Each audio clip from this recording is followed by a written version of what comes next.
The topic for today is we have to understand how to create frequency distribution in Excel, and we have to also understand what is pivot table and how to create a pivot table in Excel. Right? We will see the details about the pivot table also. Okay.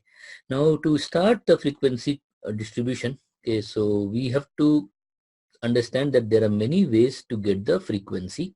Okay. One of the way is to use the frequency function. Okay, so in Excel, if you go and you go to formula and you go to statistical function, so under more function, statistical functions, you can see that there's a function frequency. Okay, so if you hover on the frequency, you can see what they have mentioned. It calculates how often value occurs within a range of values and then return a vertical array of numbers having one or more element in the element than bins array.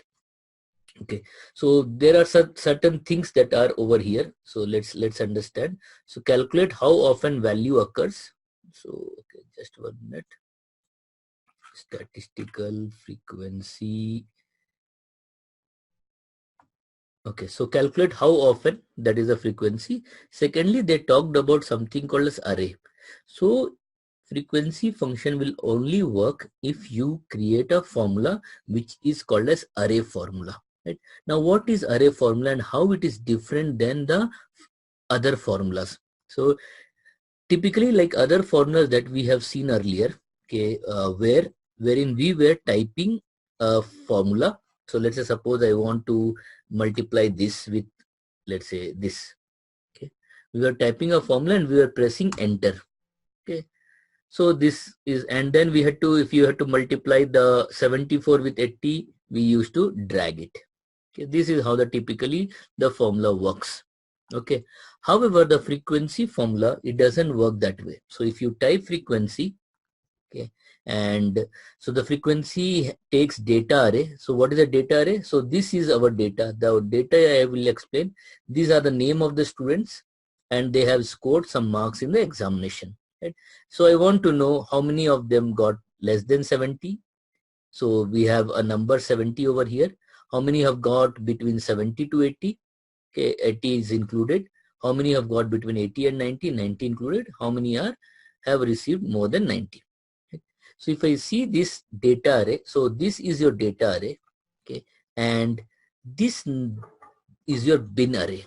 Okay, so we have given array means it's a series of numbers. So we have given bin array, and if I enter, okay, so I get 4. So you will say yes, 4 is there. How it is 4? You can see here. I will use conditional formatting, highlight cell rules. We are saying that cell rules is less than or equal to. So we are saying highlight cell rules. Okay, more rules. Cell value less than or equal to 70. Okay, let's say we want to format that with let's say red. Okay, so you can see that how many are there? 1, 2, 3, 4. Okay, so the frequency is 4. Right now, if I drag this, okay, so what you are getting? You are getting 6. Okay, but what has happened is the range has changed. So let's say you will say, okay, I want to fix this. So you fix this. Okay, so you have fixed the range.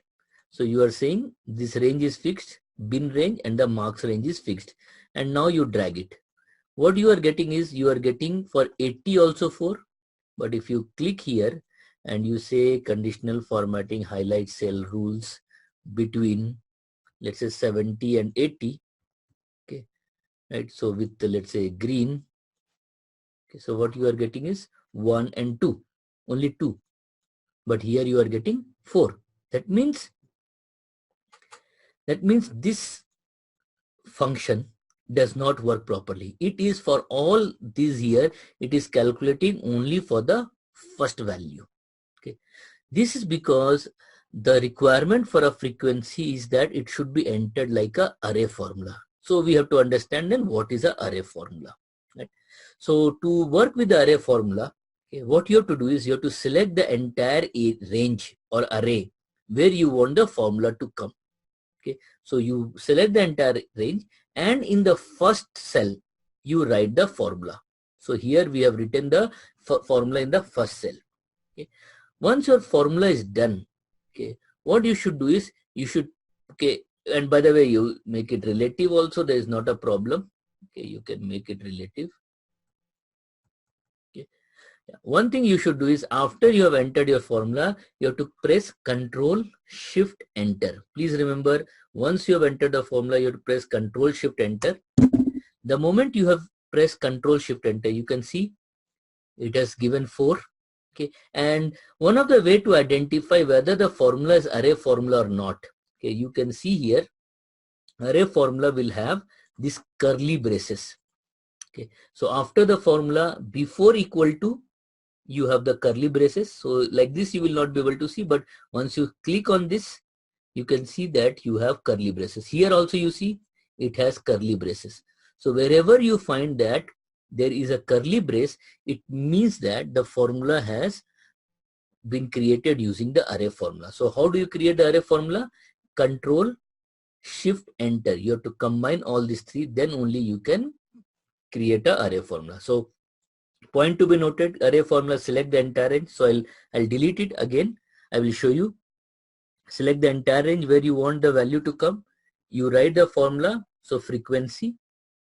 In this frequency, what is the data array? We want, this is the marks of the students. So we'll select the marks of the student, and we want to categorize them under this 70, 80, 90, 100. So by default, this frequency will take, so when you write 70 means less than equal to 70. When you write 80, less than equal to 80, but greater than 70. So this I have written for your information purpose. This range, this what I have written, it is not required by the frequency function. Only the marks range and the bins array.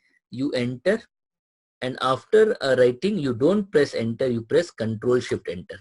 Okay, so that is how the frequency will come. Very, very simple.